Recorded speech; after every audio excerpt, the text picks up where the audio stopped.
ये कहानी एक छोटे से शहर की है जहाँ एक पुराना होटल था जिसका नाम रॉयल होटल था। होटल का भव्य रूप और उसकी साज सज्जा बहुत ही आकर्षक थी, लेकिन उसमें एक राज छिपा हुआ था। होटल में कुल 20 कमरे थे, लेकिन सभी लोग रूम नंबर 13 से डरते थे। किसी को भी ये कमरा ना तो बुक करवाना पसंद था और ना ही किसी से उसका नंबर पूछा जाता था। लेकिन इसके बावजूद रूम नंबर 13 के आसपास हमेशा अजीब घटनाएं होती रहती थी। होटल के मालिक श्री शर्मा एक समझदार व्यक्ति थे, लेकिन वे भी इस कमरे से जुड़ी घटनाओं के बारे में चुप ही रहते थे। वे कहते थे, रूम नंबर 13 को छोड़कर होटल में सब कुछ सामान्य है और इसी वजह से लोगों ने इस कमरे से जुड़ी अफवाहों को और अधिक महत्व देना शुरू कर दिया था। लोग कहते थे कि रूम नंबर 13 में एक अजीब शक्ति है जो किसी भी नए मेहमान को अंदर जाने की सजा देती है। एक दिन एक युवक विवेक शहर आया। वह एक साहसी और जिज्ञासु व्यक्ति था जिसे पुरानी कहानियों और रहस्यमय घटनाओं में दिलचस्पी थी। विवेक को जब इस होटल के बारे में बताया गया और रूम नंबर 13 के बारे में सुनी कहानियां, तो उसने तय किया कि वह इस कमरे में रात बिताएगा। वह सोचता है कि ये सब सिर्फ अफवाहें हैं और सच कुछ नहीं है। विवेक ने होटल में चेक इन किया और रूम नंबर 13 की बुकिंग कर दी। होटल के रिसेप्शनिस्ट ने उसे ये कमरा देने से मना किया, लेकिन विवेक ने जिद की और कहा, मुझे कुछ नहीं होगा, मुझे सिर्फ इस कमरे की सच्चाई जाननी है। रात का समय था जब विवेक रूम नंबर 13 में दाखिल हुआ। कमरे का माहौल बहुत ही अजीब था। दीवारों पर झूलते हुए पुराने चित्र थे और एक हल्की सी सड़ी हुई गंध कमरे से आ रही थी। कमरे के बीचों बीच एक पुरानी खिड़की थी जो बाहर के अंधेरे को अंदर लाती थी। विवेक ने कमरे के चारों ओर नजर दौड़ाई और फिर बिस्तर पर लेट गया। उसे लगा कि सब कुछ सामान्य है और ये सिर्फ एक पुराने होटल का कमरा है जिसे समय ने थोड़ा बदल दिया है। लेकिन जैसे ही वह सोने की कोशिश करता है, कमरे के अंदर अजीब सी आवाज़ें आने लगती हैं। पहले तो उसे लगा कि यह सिर्फ हवा का शोर होगा, लेकिन फिर आवाज़ें और भी तेज होने लगी। ये आवाज़ किसी के भी भारी कदमों की थी जो कमरे के अंदर आ जा रही थी। विवेक ने आंखें खोली और डरी डरी नज़रों से चारों ओर देखा। कमरे में कोई नहीं था, लेकिन आवाज़ें लगातार आ रही थी। फिर अचानक कमरे का तापमान ठंडा हो गया। विवेक को महसूस हुआ कि कोई उसके पास खड़ा है।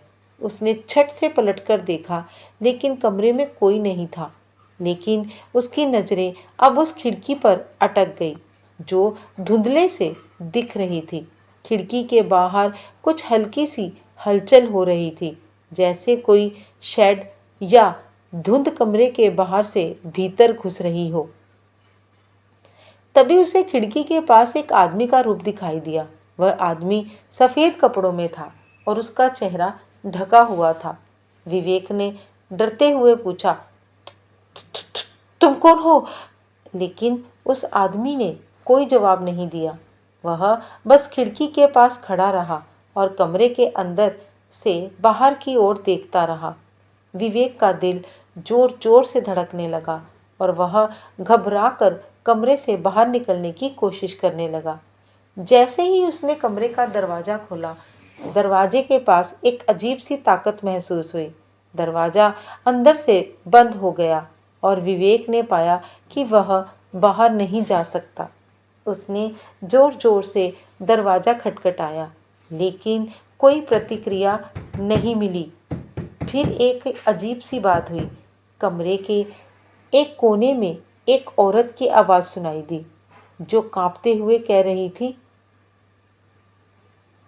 तुमसे जो हुआ है वह सब तुम जान नहीं पाओगे। विवेक डरते डरते उस आवाज़ की दिशा में बढ़ा। वह कमरे के एक कोने में पहुंचा जहां एक पुरानी दराज रखी थी। जैसे ही उसने दराज को खोला, एक कागज बाहर गिरा। उस कागज पर कुछ पुराने नाम और तारीखें लिखी हुई थी। विवेक ने ध्यान से पढ़ा और उसे समझ में आया कि ये उन लोगों के नाम थे जो इस कमरे में कभी आए थे और फिर कभी वापस नहीं लौट पाए। तारीखें बहुत पुरानी थी, लेकिन उनमें से कुछ नाम विवेक के लिए बहुत अजीब थे। उनमें से एक नाम अर्जुन शर्मा था, जो होटल के मालिक श्री शर्मा का पिता था। विवेक ने तुरंत समझा कि कुछ बहुत गहरा और खतरनाक राज छिपा हुआ है। अचानक कमरे में अंधेरा छा गया और एक कटा हुआ चीख सुनाई दिया। विवेक डर के मारे कांपने लगा। कमरे के कोने से सफेद साड़ी पहने एक औरत का रूप उभरा। उसकी आंखें काली थी और चेहरे पर एक गहरी उदासी थी। तुम मुझे क्यों परेशान कर रहे हो? वह औरत बोली। विवेक कांपते हुए बोला, मुझे ये सब समझने दो। तुम तुम कौन हो? औरत ने कहा, मैं अर्जुन शर्मा की पत्नी थी। होटल का मालिक मेरा पति था, लेकिन ये कमरा रूम नंबर 13 हमें शापित हो गया। एक रात यहाँ हम दोनों मरे थे और तभी से ये कमरा हमारे लिए शापित हो गया। जो भी यहाँ आता है वह इस राज को जानने के बाद हमेशा के लिए यहीं फंस जाता है। विवेक ने घबराहट से कहा, मैंने आपको परेशान नहीं किया। मैं तो सिर्फ सच्चाई जानना चाहता था।